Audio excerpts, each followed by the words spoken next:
Greetings to each and every one of you. My name is Archbishop Durocher. I'm the Archbishop of Gatineau, and this is the 16th in a series of video clips that I've entitled The Mass Unconfined.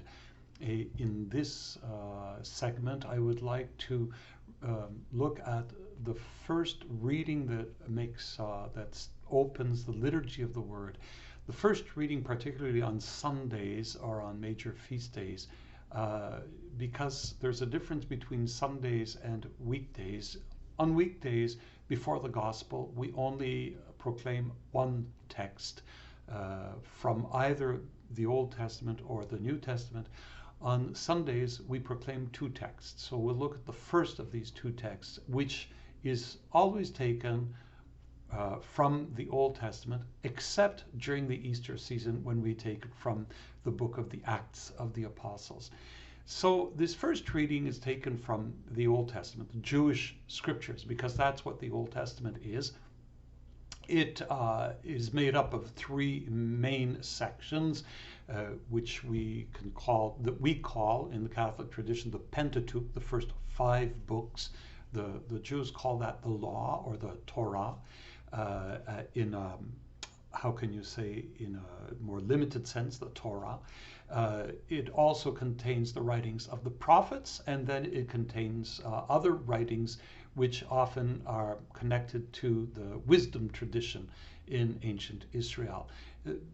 These books that make up the Old Testament were written over many centuries and in various different styles. There are very different types of content. Sometimes it's history, sometimes it's prophecy, sometimes it's teaching, sometimes it's prayer, sometimes it's reflection.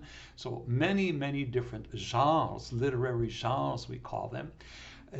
And how do we choose which reading we're going to take? Well, in the Catholic liturgy, this first reading on Sundays is always connected to the Gospel. I'll be explaining when I speak about the Gospel how we follow a continual reading of, for example, Matthew. During 1 year, we'll take Matthew and we'll read it from one end to the other on Sundays. So what we do is the first reading is chosen to connect with that passage from Matthew.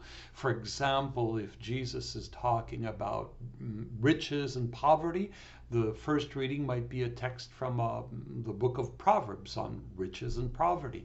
If the gospel story tells the miracle of the healing of a blind person, the first reading might be the story of a prophet who heals someone. If the story is about Jesus saying, well, you've heard the ancestors say this, and I tell you this, well, we might go to the Old Testament and see where it was written that. Or if Matthew, for example, quotes a section of the Old Testament in his gospel, the first reading might be that quote, the context of that quote. So we're always choosing the first reading in order to kind of illuminate the gospel reading, because it's important for us to understand that Jesus was Jewish. We forget that sometimes. He really was Jewish. The apostles were Jewish. Their understanding of God, their self-identity was Jewish, and it was shaped by what the Catholics called the Old Testament, what Christians call the Old Testament, or just the Scriptures, as the Jews called it. They were shaped by the Scriptures. They were shaped by the Torah. So if we want to understand them, we have to familiarize ourselves with this tradition.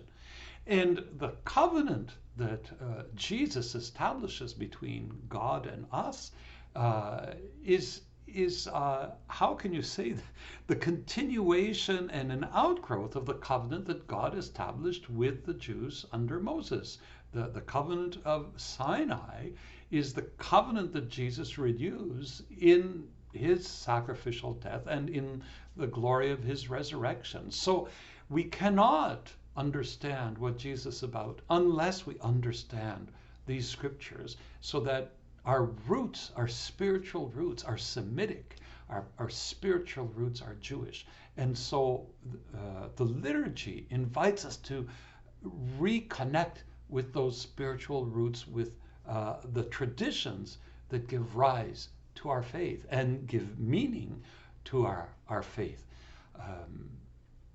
During the Easter season, we read about the early history of the church as St. Luke tells it in the Acts of the Apostles. From the moment Jesus, the last moments when the risen Jesus speaks with his apostles, his ascension, and then the event of Pentecost when the Spirit comes down upon the apostles and the apostles start preaching the good news. First we follow Peter in Jerusalem, and then eventually the story will show us the conversion of Paul and then the preaching of Paul around the Mediterranean.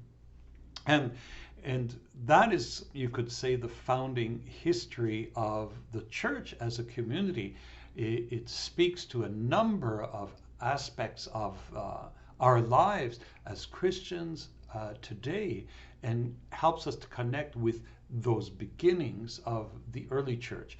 And so during the 7 weeks after Easter, from Easter to Pentecost, then we read from the Acts of the Apostles.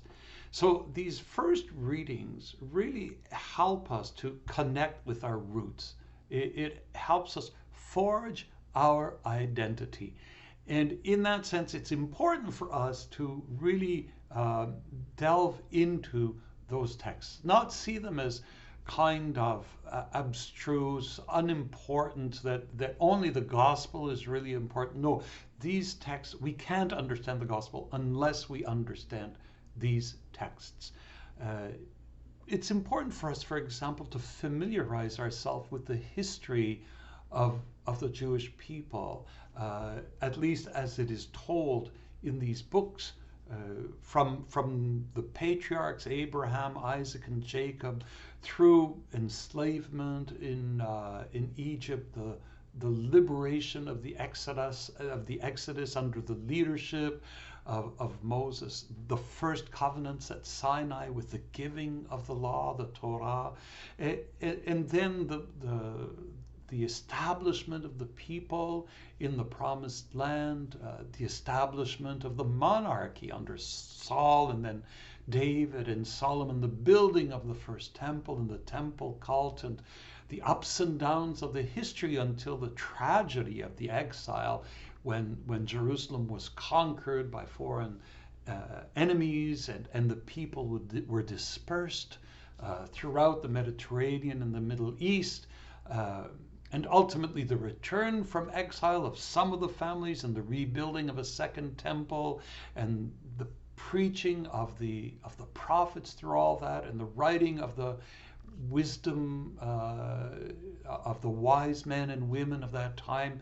All of that is learning that history and being able to situate the various stories that we hear in the liturgy in the first reading is so important for an understanding of Jesus, of the early church, and an understanding of ourselves.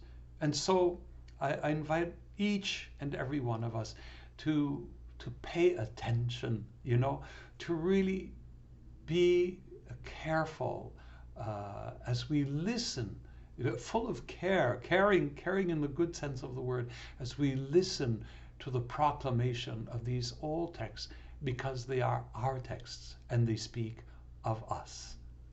God bless.